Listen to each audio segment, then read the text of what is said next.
ఆయన అన్నాడు కేసీఆర్ గారు, నేను కొడితే గట్టి కొడతా అని. నేమన్నా చెప్పిన, అయ్యా ఏందయ్యా కొట్టనికి, అదేమన్నా ఫుల్లా ఆఫా గట్టి కొట్టనికి అని అడిగిన. చంద్రశేఖరరావు గారు ఈ వేదిక మీద నుంచి చెప్తున్నా, నీ గట్టి కొట్టాలంటే నీ కొడుకును వంగబెట్టి కొట్టు. ఎందుకంటే ఆయన తిరుగుళ్ళు చూడు, అటు చేసే వ్యవహారాలు చూడు. నీ బిడ్డను రెండు చప్పరి, ఎందుకంటే లిక్కర్ దందాలో ఉండి ఈడ నిన్ను ఓడించిందే కదా, ఆడ కేజ్రీవాల్ కూడా మింగేసింది.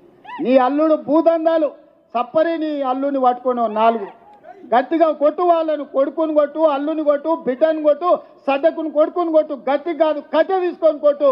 వీళ్ళు చేసిన దుర్మార్గాలు తెలంగాణ సమాజం చూసింది కాబట్టే నిన్ను గట్టిగా వంగబెట్టి కొట్టింది తెలంగాణ సమాజం అని చెప్పిన చంద్రశేఖరరావుకు ఆయనకు చెప్తున్నా. ఇక ఆయన ఊరిస్తున్నాడు, ఇక నేను వస్తున్నా బయటకి అని. అయ్యా నువ్వు బయటకు వచ్చినప్పుడు, నువ్వు కుర్చీలో ఉన్నప్పుడే మా యూత్ కాంగ్రెస్ కార్యకర్తలు నేను బండకేసి కొట్టిరు. మళ్ళీ వచ్చేదే ఉంది.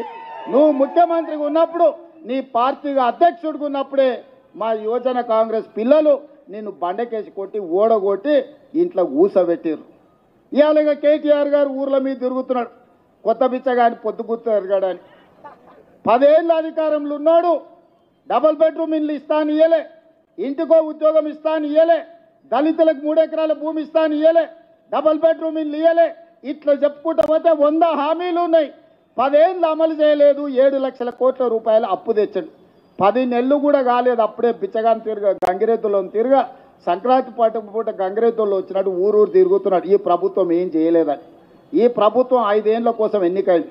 మొదటి సంవత్సరంలోనే 55,000 ప్రభుత్వ ఉద్యోగాలు ఈ ప్రభుత్వం ఇచ్చింది. Download ShareChat.